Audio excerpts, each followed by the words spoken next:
Hello అండి అందరికీ. అందరూ ఎలా ఉన్నారండి? బాగున్నారా?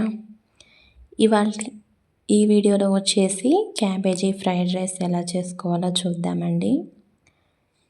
ఈ క్యాబేజీ ఫ్రైడ్ రైస్ చేసుకోవడానికి ముందుగా స్టవ్ ఆన్ చేసుకొని అలాగే కడాయి అయితే పెట్టేసుకోవాలి. కడాయి పెట్టుకున్న తర్వాత ఇందులోకి మనం రైస్లో సరిపడా ఆయిల్ అయితే వేసుకోవాలండి. ఈ ఆయిల్ కొంచెం హీట్ అయిన తర్వాత ఇందులోకి పోపు దినుసులు అలాగే ఒక ఆనియన్ 3 పచ్చిమిర్చి ఇలా చీలికలుగా వేసుకొని వీటిని దూరగా అయితే వేపుకోవాలి.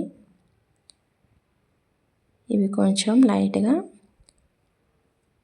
ఇలా వేగిన తర్వాత ఇందులోకి మనం అల్లం పేస్ట్ అయితే వేసుకోవాలండి.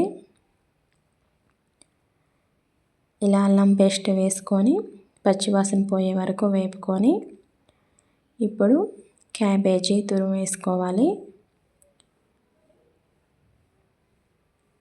ఇందులోకి కొంచెం సాల్ట్ అలాగే పసుపు వేసుకొని వేపుకోవాలి. సాల్ట్ కొంచెం వేసుకోండి. మళ్ళీ రైస్ వేసిన తర్వాత కొంచెం సాల్ట్ అయితే వేసుకోవాలి. ఇలా వేగిన తర్వాత ఇందులోకి మనం రైస్ అయితే వేసుకోవాలని ఇలా రైస్ వేసుకొని అడుగంటకుండా ఫస్ట్ అయితే కలబెట్టుకోవాలి.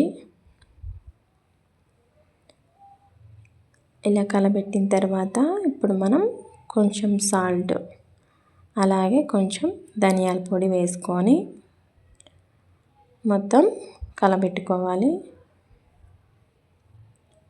ఇలా కలుపుకున్న తర్వాత ఇందులోకి నేను 1 స్పూన్ టమాటా సాస్ అయితే వేసాను. మీ దగ్గర ఉంటే వేసుకోండి, ఇష్టం ఉంటే వేసుకోండి, లేకపోతే ఏం పర్వాలేదు. ఇప్పుడు మొత్తం కలిసేలా సాస్ అంతా బాగా కలిసేలా రైస్కి పట్టేలా మొత్తం అలా కలబెట్టుకొని స్టవ్ అయితే ఆపుకోవాలి. అంతేనండి, ఎంతో సింపుల్గా అలాగే ఈజీగా టేస్టీగా క్యాబేజీ ఫ్రైడ్ రైస్ రెడీ. మీ పిల్లల లంచ్ బాక్స్లలోకైనా ఇలా క్యాబేజీ ఫ్రైడ్ రైస్ చేసి పెట్టండి. పిల్లలు బాక్స్ అయితే ఖాళీ చేసుకొని వస్తారు. అంతేనండి, బాయ్.